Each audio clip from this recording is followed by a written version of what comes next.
गुरु प्यारी साथ संगत, बहुत भाग्य से आज ये मौका मिला है सत्संग की इस पावन घड़ी पर हम बैठ करके संतों महापुरुषों के जीवन को याद कर रहे हैं। इस संसार में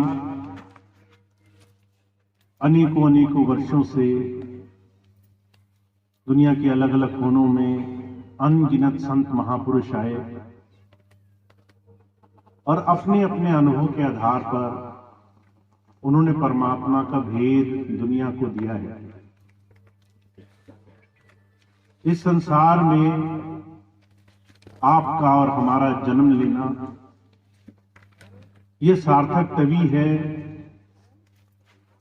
जब इस संसार को छोड़ने से पहले उस प्रभु का ज्ञान, उससे जुड़ने का साधन हमें जीते जी मिल गया है। कोई संसार में आया, सारा संसार भोगता रहा, दुनिया के बड़े बड़े ऐशो आराम के साधन बनाए, धन दौलत इकट्ठी करी, प्रभु को प्राप्ति का साधन उसे नहीं मिला तो जीवन व्यर्थ, निरर्थक, बेकार संसार के इस कर्म जगत में फंस करके ही चला जाता है। और इतिहास गवाह है, बड़े बड़े राजा महाराजा आए, बड़े बड़े शेख आए, बड़े बड़े धनी संभ्रांत, दुनिया को खरीद लेने की जिनकी हस्ती थी, ऐसे बड़े बड़े धनाढ्य लोग संसार में आए और जब गए संसार से तो दुनिया की सारी चीजें यहीं छोड़ करके दुख मनाते हुए गए। ये दुख आपको और हमको ना हो, इस मृत्यु की पीड़ा से हम बच सकें, जन्म मरण के दुख से बच सकें,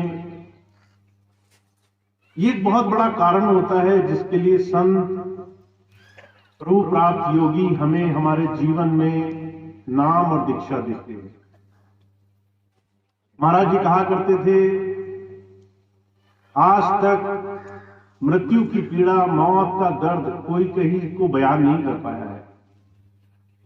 वेदों शास्त्रों में बयान किया गया है, अगर आपके एक कांटा लग जाए, उस कांटे की पीड़ा हमें इतनी मालूम पड़ती है कि हम कोई काम नहीं कर सकते, 24 घंटे ध्यान उसी में लगा रहता है। ऐसे अनगिनत पीड़ाओं का उस वक्त हमें एहसास होता है, जहां जहां हमारा मन आसक्त है, जुड़ा है, वो तमाम चीजें पीड़ा का कारण बन जाती है। अगर हमने घर बनाया, घर पीड़ा का कारण बनेगा। अगर बच्चे पीछे छूट रहे हैं तो बच्चे पीड़ा का कारण बनेंगे। अगर खूब पैसा कमाया पर खर्च नहीं कर पाए तो ये मन में पीड़ा का कारण बनेगा। अर्जुन कहा करते थे, किसी मरते हुए इंसान को जब हम देखते हैं हमें ये दिखाई नहीं देता। अंदर से दुनिया को छोड़ने की पीड़ा, घर परिवार को छोड़ने की पीड़ा, शरीर से जुड़ी हुई दुनिया की तमाम वस्तुओं से, इन तमाम चीजों में आसक्ति में जुड़ा हुआ इंसान कभी खुशी से, सुख से संसार नहीं छोड़ता। ये बात संतों महापुरुषों ने जान ली है और वो जानते हैं कि दुनिया में जब तक हमें विषय में, भोगों में, दुनिया के विकारों में, दुनिया की नाशवान चीजों में हमें सुख की आशा रहेगी, तब तक हम संसार में दुखी रहेंगे। इसलिए कबीर साहब ने बड़े साफ लफ्जों में कहा है, दुनिया में हर एक चीज मन बुद्धि के आधार पर जो भी हमें दिख रही है, वो सिर्फ और सिर्फ सुखों की एक उम्मीद, एक आशा से हमें संसार के भूल भुलावे में ले जा रही है। कहा, कोई तन दुखी, कोई मन दुखी, कोई चित्त उदास, एक एक दुख सबन को सुखी संत का दास। तन से भी दुख है, मन से भी दुख है। अगर दुनिया की बड़ी से बड़ी चीजें मिल गई तो भी उसमें सुख नहीं मिल रहा है। हुजूर कहा करते थे, आपको अगर एक सुखी इंसान मिल जाए तो आप उसको धन्य मानना। महाराज जी मिसाल फरमाया करते थे, एक बार एक राजा उसके मन में आई कि कैसे मेरा जो कष्ट है, मेरी पीड़ा है, वो दूर हो। उसने वे जो बहुत बड़े बड़े अपने हकीम, बड़े बड़े वैद्य, बड़े बड़े डॉक्टरों को बुलाया, उससे पूछा मुझे बहुत तकलीफ है, इसका इलाज कैसे हो। जब ये बात कही तो वैद्यों ने देखा कि राजा को तकलीफ कुछ नहीं है, बीमारी कुछ नहीं है, मन में वियोग लगा हुआ है, कोई चीज अच्छी नहीं लग रही, हर एक चीज बुरी लग रही है। अब अगर मन में रोग लग जाए तो क्या इलाज हो सकता है? शरीर में कष्ट हो, कोई दवा दे दे, अगर चोट लग जाए तो कोई मरहम पट्टी कर दे। मन में अगर विकार आ जाए, मन में अगर कोई बात चूक जाए तो उसकी दवा क्या है? सारी दुनिया शरीर के दर्दों का इलाज ढूंढ सकती है, मन की पीड़ा का इलाज किसी के पास नहीं। राजा ने बहुत पूछा, वैद्यों ने देखा राजा को जो है परेशानी कुछ नहीं, पर अब कैसे बोलें कि आपको कोई तकलीफ ही नहीं है। राजा गुस्सा हो गया तो भी दंड देगा। तो जो है बहुत सोचने के बाद सारे वैद्यों ने, हकीमों ने एक दूसरे से पूछा, कोई इलाज बताओ, नहीं तो सबकी जान जाएगी। सबने आपस में पूछा। एक किसी समझदार आदमी के पास गए, कहने लगा भैया तुम ही बताओ, नहीं तो आज हम सबको मौत का दंड मिलना है। जब वह बात बोली तो वो आदमी क्या राजा के पास गया और कहने लगा मैं आपकी तकलीफ का इलाज कर सकता हूं। अब इलाज उसने जो बताया वो बड़ा आश्चर्यजनक था। राजा को कहने लगा अगर आप कोई एक सुखी आदमी हो, उसके तन का एक कपड़ा लाके मुझे दे तो मैं आपका इलाज कर सकता हूं। अब राजा बड़े गुमान में था, मेरे राजपाट में तो सारे ही लोग सुखी हैं। उसने धीरे धीरे अपने बहुत सारे सिपाहियों को भेजा कि जाओ सुखी आदमी का कपड़ा लेकर आओ। सबके पास जाते थे, पूछते थे भाई तुम्हें कोई दुख तो नहीं है? तो हर एक आदमी को गिना देता था, मेरे शरीर में रोग लगे हैं, मुझे पीड़ा है, परेशानी है, घर गृहस्थी में, परिवार में दूसरी दूसरी समस्याएं हैं। कोई आदमी नहीं मिला जो कहता हो कि मुझे दुख नहीं है। सारा राज घूम लिए, एक आदमी सुखी नहीं मिला। राजा बड़ा आश्चर्य में हुआ, मैंने तो पूरा राजपाट कर लिया, मेरे दरबार में एक भी आदमी सुखी ही नहीं है, ऐसा कैसे हो गया? घूमते घूमते गरीब आदमी के पास पहुंचा, किसान था। जब उसके पास गया कहने लगा भाई क्या तुम सुखी हो? तो पूरे दरबार में एक आदमी मिला, कहने लगा मैं बड़ा सुखी हूं, मुझे बड़ा आनंद है, मुझे बड़ी खुशी है, मुझे किसी और चीज की अब इच्छा नहीं मालूम पड़ती। तो राजा कहने लगा अब ऐसा करो, तुम मुझे अपने तन का एक कपड़ा दे दो। तो वो गरीब आदमी था, कहने लगा मेरे पास तो कपड़ा ही नहीं है। जिसके पास दुनिया की तमाम चीजें हैं, उसको सुख नहीं मिल रहा, उसकी दुनिया में किसी को तलाश नहीं। और जो सुखी है, जो तृप्त है, संतुष्ट है, जिसको जीवन में जो मिल रहा है उसमें वो पर्याप्त है उसके लिए, तो जो कहा करते थे उसके पास दुनिया की कोई भी चीज ना हो तो भी वो संसार में सभी से धनीमान है। जब संत आते हैं वो हमें यही भेद जीते जी समझाने के लिए आते हैं। दुनिया की तमाम चीजों के पीछे आज हम जाने अनजाने दौड़ लगा रहे हैं, चाहे हम इस बात को माने या नहीं माने। हमें संत मिल जाते हैं, अध्यात्म पथ मिल जाता है, नाम मिल जाता है, पर हमारी जो दिनचर्या है वो दुनिया के पीछे दौड़ रही है। तो कबीर साहब कहते हैं भाई तुम्हें तन से, मन से, दुनिया से, संसार से सुख की उम्मीद करना, यह सोचना कि दुनिया तुम्हें सुख देगी, यह बहुत बड़ी भूल है। सुख कहां है? तुम्हारे अंतर, तुम्हारी आत्मा में, तुम्हारे अंतर उस प्रभु के दिए हुए साधन में, इस आत्मिक स्वरूप में सुखों की खान छुपी हुई है। पीपा जी महाराज हुए, वो कहते जो ब्रह्मंडे सोई पिंडे, जो खोजे सो पाए, पीपा प्रणय परम तत्व को सतगुरु हुए लखाए। आप सारा संसार देखते हो, अगर इससे ऊपर उठना शुरू करोगे तो पता चलेगा ये पृथ्वी सिर्फ एक भूखंड है। ऐसे हजारों लाखों ग्रह उपग्रह संसार में डोल रहे हैं। हम रात को ऊपर आंखें उठा के देखते हैं, तारे दिखाई देते हैं, चंद्रमा दिखाई देता है। सुबह ऊपर आंखें उठा के देखते हैं, सूर्य दिखाई देता है।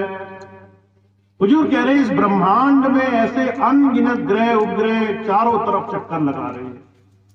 ये पूरा ब्रह्मांड जो आपको दिख रहा है और आपकी नजर से भी परे है, उसका सूक्ष्म स्वरूप, सुखों की खान कहते हैं तुम्हारे पिंड में भी है, तुम्हारे शरीर में भी है। इसलिए स्वामी जी महाराज कहते हैं ये शरीर हरि मंदिर है, इसमें सच्चे की ज्योति।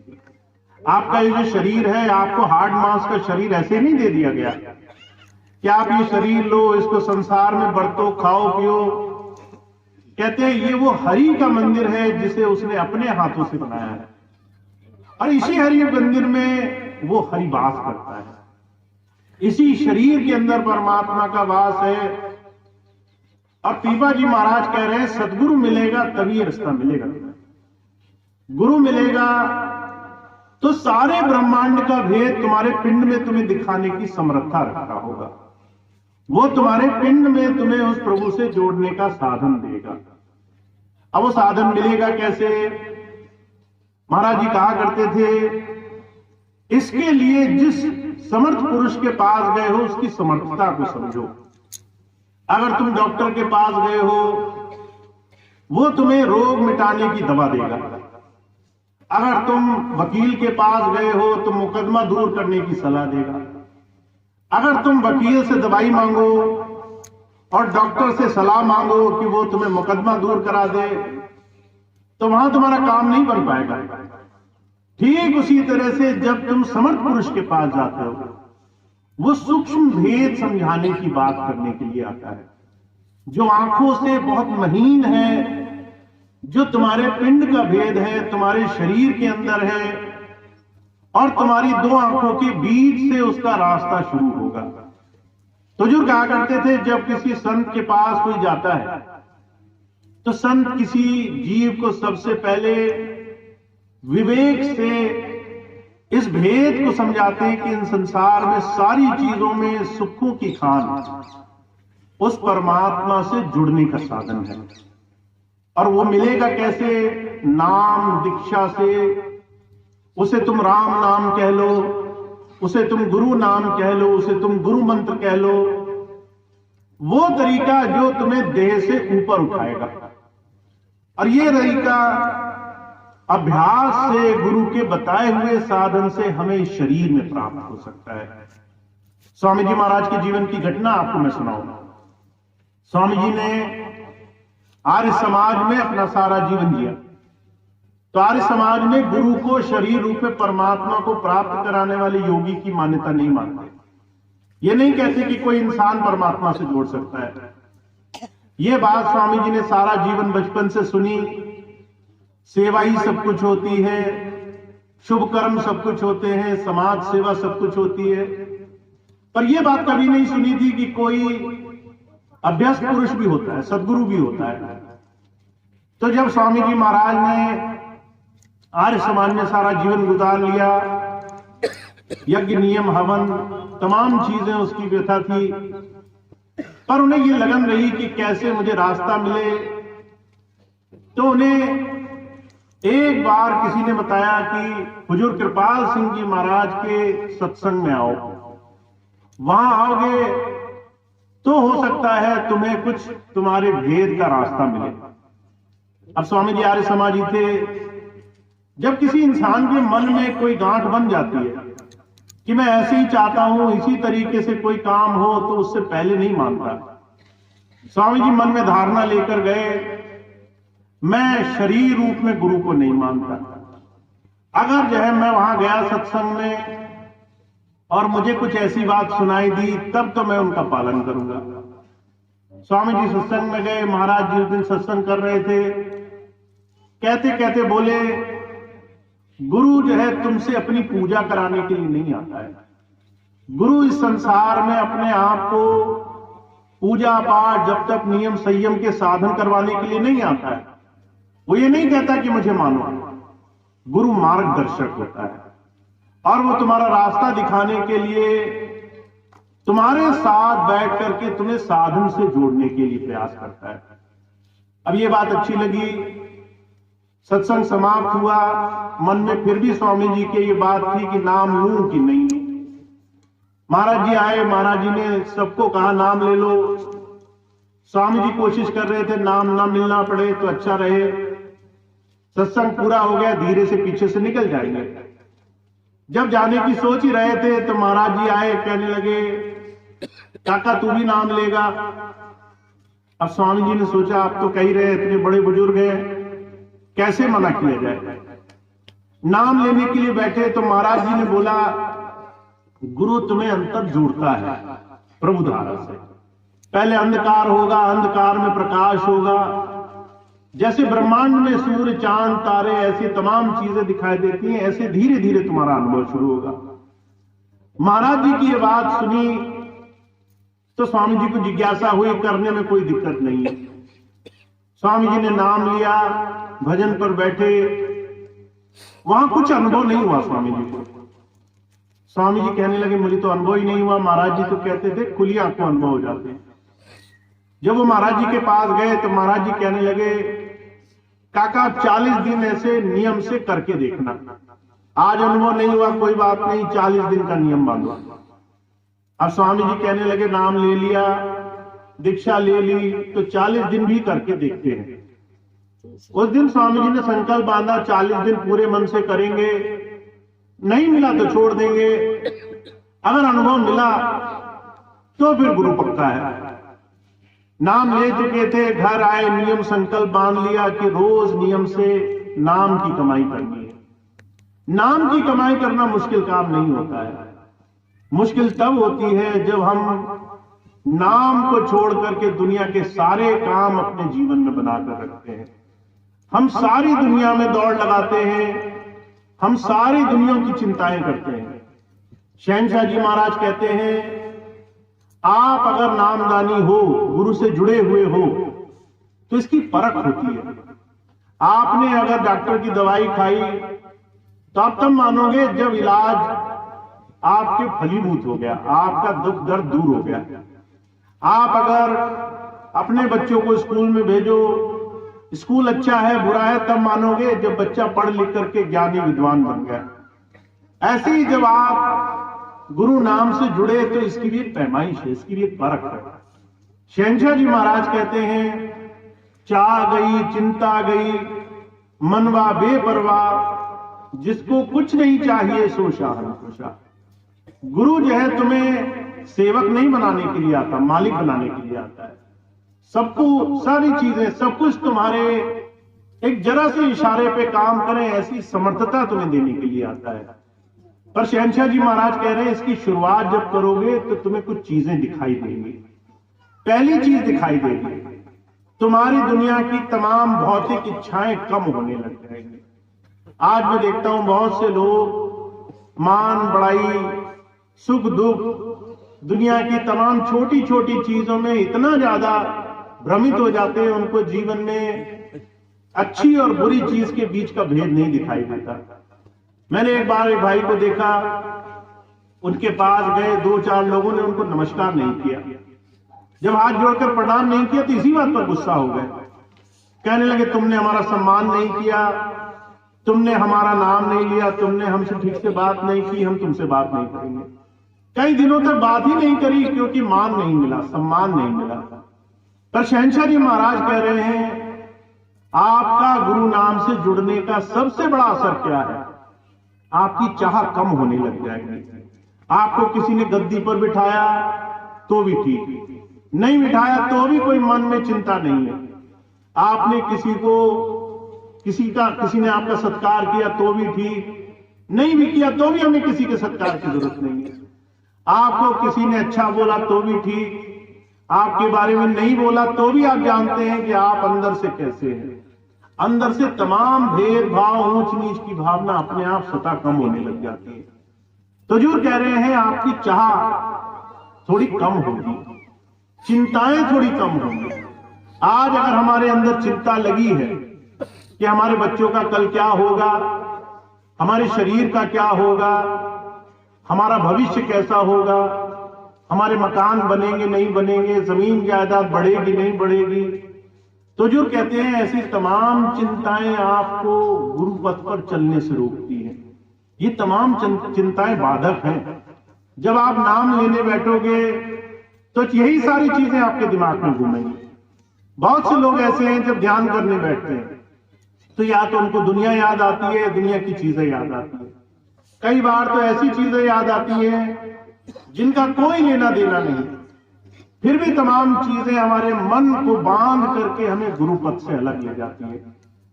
स्वामी जी महाराज अक्सर एक छोटी सी मिसाल फरमाया करते थे। एक आदमी था, उसको स्वामी जी ने नाम दिया, कहने लगे ऐसा करना, रोज ध्यान पर बैठना। जब वो घर गया, ध्यान पर बैठा, तो जो है अचानक उसके दिमाग में बात आई कि आज से कुछ दिन पहले एक पड़ोसी मुझसे कुल्हाड़ी ले गया था उधार। वो कुल्हाड़ी जो है वापस नहीं करी अभी, पर नाम नहीं याद आ रहा कौन सा पड़ोसी ले गया था। अब ध्यान करने बैठे, धीरे से ध्यान कुल्हाड़ी में गया, कुल्हाड़ी लेने वाले पर गया, ध्यान से उठ बैठे, कहने लगे कुल्हाड़ी है जब तक तब तक ध्यान नहीं बनेगा, अगले दिन बैठूंगा ध्यान पर। अगले दिन फिर ध्यान पर बैठा, फिर वही कुल्हाड़ी याद आए। धीरे धीरे महीना गुजर गया। अगले महीने जब सत्संग गया वापस स्वामी जी के पास, कहने लगा स्वामी जी नाम क्या दिया आपने, बड़ी मुसीबत हो गई। ध्यान पर बैठता हूं, कुल्हाड़ी याद आती है कि किसी को दी थी, वो आज तक लौटाने नहीं आया। स्वामी जी उस समय कुल्हाड़ी जरा सी मिलती थी, कुछ पैसों की, आज से 40 साल पुरानी बात है। स्वामी जी कहने लगे अरे भाई 2 कुल्हाड़ी और ले लेता, कितनी की आती? कहने लगा ले तो चुका 5, पर जो वो कुल्हाड़ी जो मैंने दी थी वो मेरा पीछा नहीं छोड़ रही। महाराज जी कहा करते थे ये मन गति ऐसी है, अगर तुम इसे संसार की चाह और चिंताओं में लगा रहे हो तो सीधी निशानी है तुम्हारा ध्यान गुरु की तरफ नहीं जुड़ रहा है। तो शहंशाह जी महाराज कहते हैं तुम्हारी चिंताएं कम होंगी, तुम्हारी चाह कम होगी, मन में बेपरवाही आएगी, मन में घबराहट नहीं होगी, मन एकदम निश्चिंत रहेगा। ये भरोसा होगा, ये विश्वास होगा कि मेरे सारे काम तो अपने आप बने हुए हैं, सिर्फ समय आने की देर है, वो समय आएगा और मेरे काम बन करके मेरे सामने आ जाएंगे। तो जो कहा करते थे जब कोई गुरु नाम लेता है विश्वास से, भरोसे से, मन में दृढ़ता से, हिम्मत से, उसके अंदर ऐसी एक सच्चाई का रास्ता बनता है जिससे उसके मन गति पे थोड़ा सा ठहराव आना शुरू हो जाता है। तो जो इसी बात को बार बार कह रहे हैं, कहते ये रास्ता आपको गुरु सिखाने के लिए आया है, ये व्यवहारिक है। जैसे आपने खाना खाया, पेट अंदर से ये जवाब देगा पेट भर गया। आप 10 दिन खाते रहो, पेट से जवाब ही ना आए तो उस खाना खाने का क्या फायदा है। हुजूर कहा करते थे गुरु नाम से जुड़े तो आपके जीवन में बाहर बदलाव आना शुरू हो जाएगा, परिवर्तन आना शुरू हो जाएगा, और यही निशानी है कि आप सही तरीके से गुरु नाम में जुड़े हो।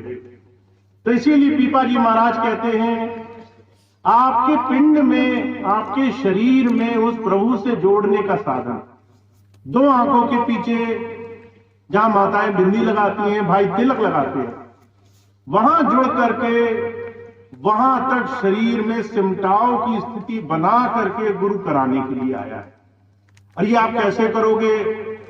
रोज रोज प्राण शक्ति से, रोज रोज अपने ध्यान से, रोज रोज अपने विवेक से गुरु के नाम से जुड़ने का साधन बनाया है। तो जब जब संत आते हैं वो कहते हैं आपके जीवन का सबसे सुंदर, सबसे अनोखा जो साधन है वो है अपने जीवन में प्रभु नाम की कमाई के साथ जुड़ना। अर्जुन कहा करते थे ये सुंदर मौका सिर्फ गृहस्थ लोगों को दिया गया है। वो लोग जो घर गृहस्थी में हैं, जो बाल बच्चों का पालन पोषण करते हैं, कारोबार करते हैं, जो संसार में सिर्फ और सिर्फ घर बार छोड़कर जंगलों में जा रहे हैं, उनके लिए रास्ता नहीं है। नाम की कमाई का रास्ता, प्रभु धारा से जुड़ने का रास्ता सिर्फ गृहस्थ लोगों के लिए छोड़ा गया है, जो संसार की सारी जिम्मेदारियां करने के साथ साथ गुरु के दिए हुए नाम से दो चीजें बनाते चले। पहली चीज, ध्यान और साधना में अपने आप को जोड़ने का समय।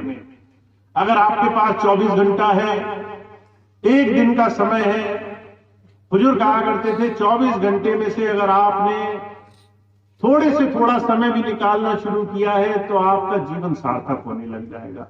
अगर आप आधा घंटा निकालते हो, 1 घंटा निकालते हो और इस 1 घंटे में सारी दुनिया के काम एक किनारे रख करके आंखें मूंद करके उस नाम की कमाई से जुड़ने का कार्यक्रम करते हो, तो जो कहा करते थे छोटे छोटे प्रयास का करत करत अभ्यास जड़मत हो सुजान, रसरी आवत जात से सिल पर पड़त निशान।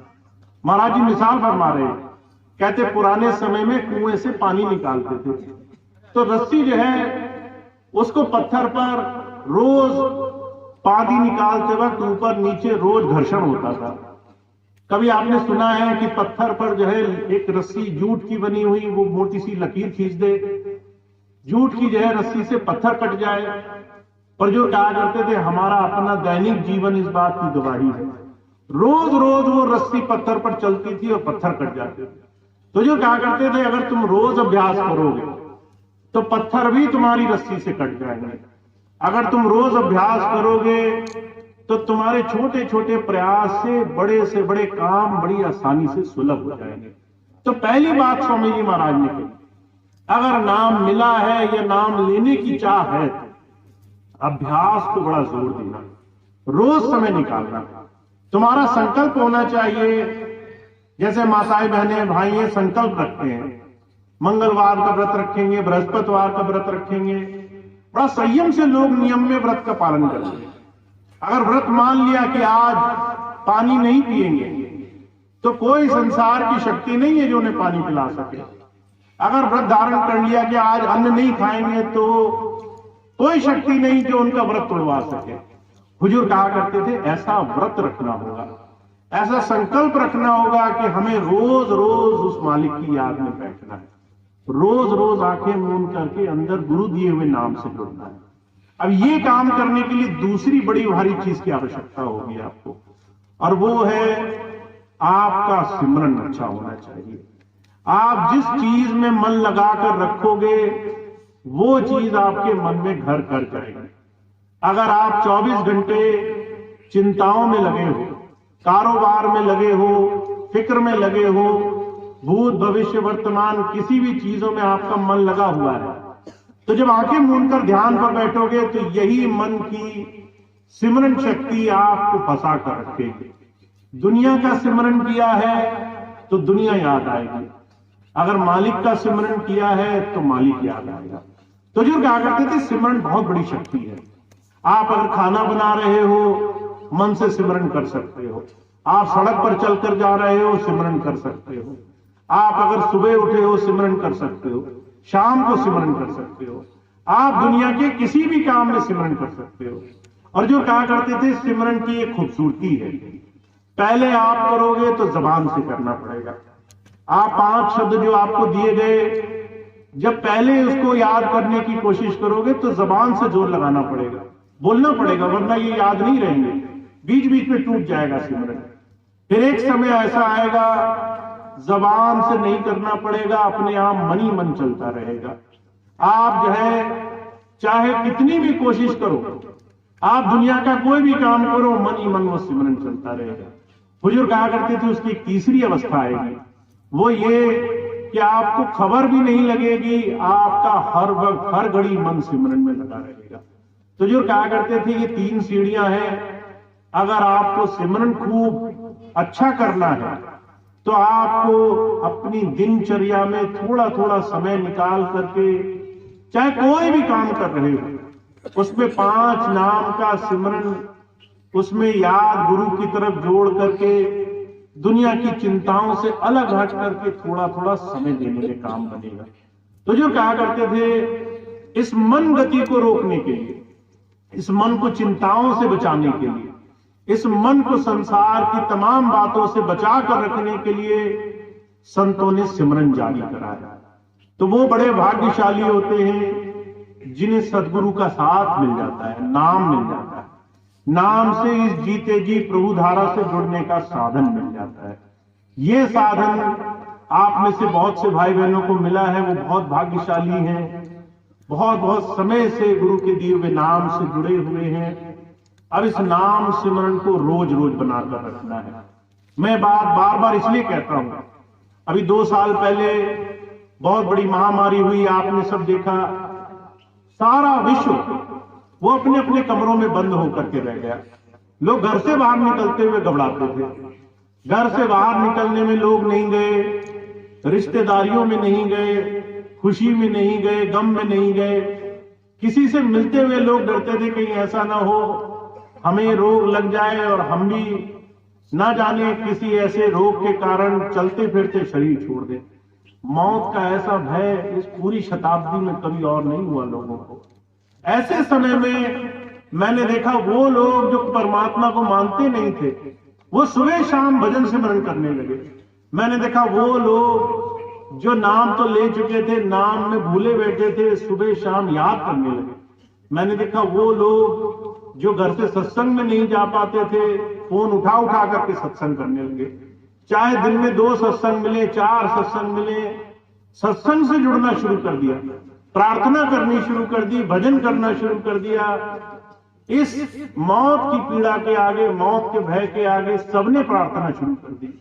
पर जैसे ही पता चला कि इसकी तो दवाई है, ये रोग दूर हो सकता है, सब काम किनारे छोड़कर फिर वही दुनिया की चिंताओं में लग गए कि 100 साल बाद क्या होगा, हमें तो वो दुख सताया जा रहा है।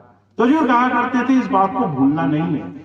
हमारे जीवन में जो क्षण हमारे हाथ में है और जो समय मालिक ने हमें दिया है, वो समय ही हमारे लिए सबसे कीमती है। इसमें आप चिंता भी कर सकते हो और चिंतन भी कर सकते हो, चर्चा उस प्रभु नाम की भी कर सकते हो और दुनिया के अनगिनत भोगों और सामानों की भी कर सकते हो।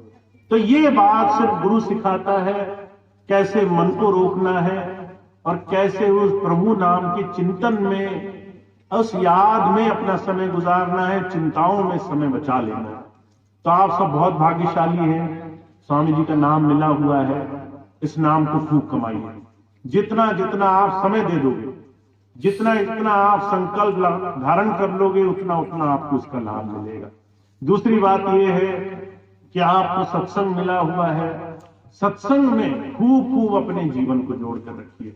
महाराज जी कहा करते थे सत्संग जो है साबुन की तरह होता है।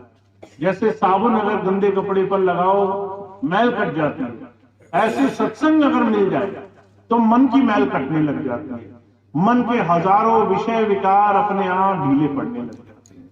तो अगर सत्संग मिले, सत्संग जरूर करा करिए। सत्संग में बैठ करके गुरु चर्चा जितनी आपने कर ली, उतना ज्यादा आपका भजन सिमरन नाम लेना आसान हो जाएगा, उतना ज्यादा गुरु के दिखाए हुए रास्ते पर चलना आसान हो जाएगा। तो आप बहुत भाग्यशाली हैं, जिन्हें नाम मिला है वो खूब खूब हर रोज संकल्प लेकर नाम की कमाई करें। चाहे थोड़ी देर बैठे, आप 10 मिनट बैठे, ना करने से वो अच्छा है। अगर आप 10 मिनट बैठ सकते हैं तो उसको 20 मिनट करें। अगर आप 20 मिनट कर सकते हैं तो उसको आधा घंटा करें, बढ़ाने की कोशिश करें। और जब सिमरन कर लें तब ध्यान पर बैठे, जब सिमरन पूरी तरह से हो जाए तब ध्यान पर बैठे। अगर आप किसी से लड़ झगड़ कर आए, आंखें मूंद कर बैठ गए कि ध्यान करने का वक्त हो गया, ध्यान पर बैठोगे भी और ध्यान में मन नहीं लगेगा।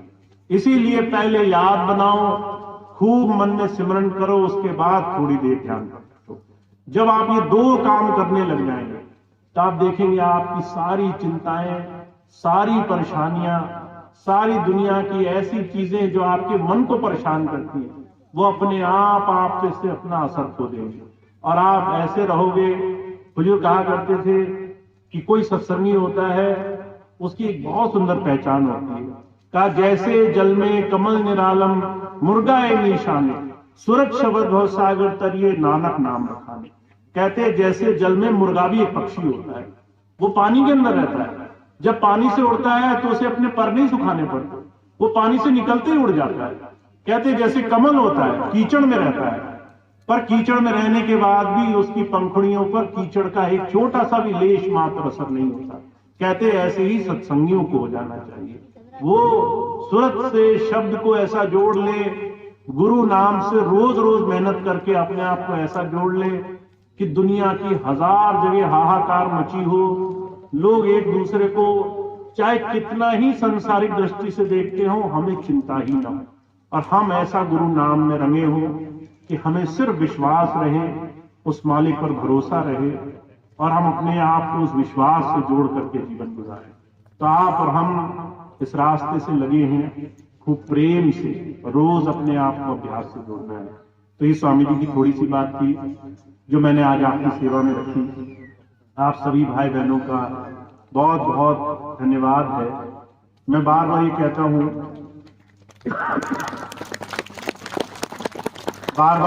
हूं, स्वामी जी की संगत में एक राजस्थान की और दूसरी पंजाब की संगत, वो इस वक्त सबसे ज्यादा अच्छे नंबर पर है, खूब आगे बढ़ रही है।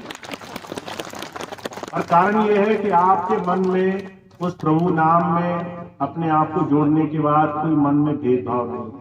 जितने प्रेम से, जितनी लगन से, जितनी आस्था से आप गुरु की तरफ जुड़े हो, वो एक बहुत सुंदर, एक ऐसी चीज है जिसे आप खोजेंगे भी तो भी नहीं पा सकते।